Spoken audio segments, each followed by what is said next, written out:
Good day everyone, I'm Ryan Joshua S. Raytana, and for today's video, I will be discussing the ship's stability. So, let's start. In the first diagram, it is the stable equilibrium. A stable equilibrium is achieved when the vertical position of G is lower than the position of the transverse metacenter, or M. So, when the ship heels to an angle, the center of buoyancy, or B, now shifts to B1.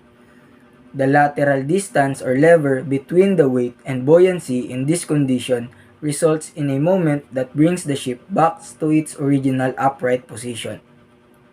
The moment resulting in the uprighting of the ship to its original orientation is called righting moment.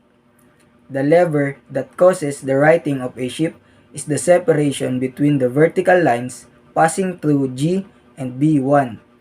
This is called the righting lever and abbreviated as GZ, referred to the figure above.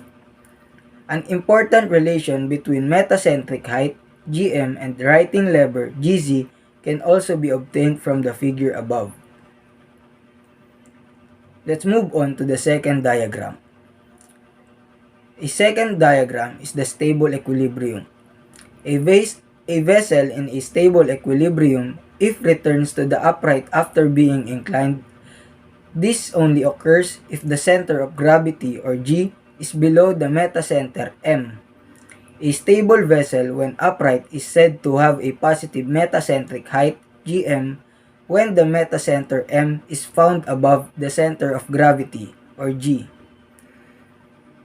Now let's move on to the third diagram. Unstable equilibrium.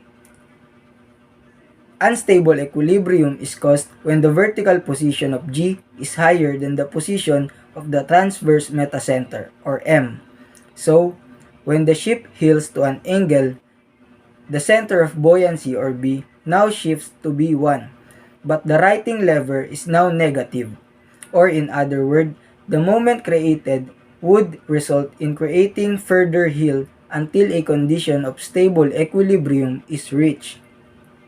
If the condition is stable, equilibrium is not reached by the time the deck is not immersed, the ship is said to capsize. Then to the next. Fourth diagram. This is the free surface effect. Increases the danger of capsizing. When a vessel is partially filled spaces heels over, the contents of the spaces will shift the center of gravity move over to the side, making the vessel less stable. What causes free surface effects? Free surface effects are not only caused by partially filled tanks. They can, for example, also be caused by accumulated water on the deck. To enable the water to run off quickly, a vessel should have adequate freeing ports. And in the fifth diagram. This fifth diagram shows the stability reference point. Then, let's start from the bottom. K, or for keel, the baseline reference point from which all the other reference point measurements are compared. Next is B, or center of buoyancy, the geometric center of the ship's underwater hull body.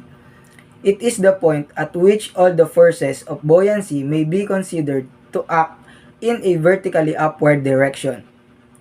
Next is G, or center of gravity, the point at which all forces of gravity acting on the ship can be considered to act. G is the center of mass of the vessel.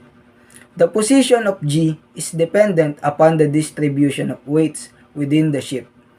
As the distribution of weights is altered, the position of G will react. And last is the M, or the metacenter. As the ship is inclined through small angles of heel, the lines of buoyant force intersect at a point called the metacenter. As the ship is inclined, the center of buoyancy moves in an arc as it continues to seek the geometric center of the underwater hull body.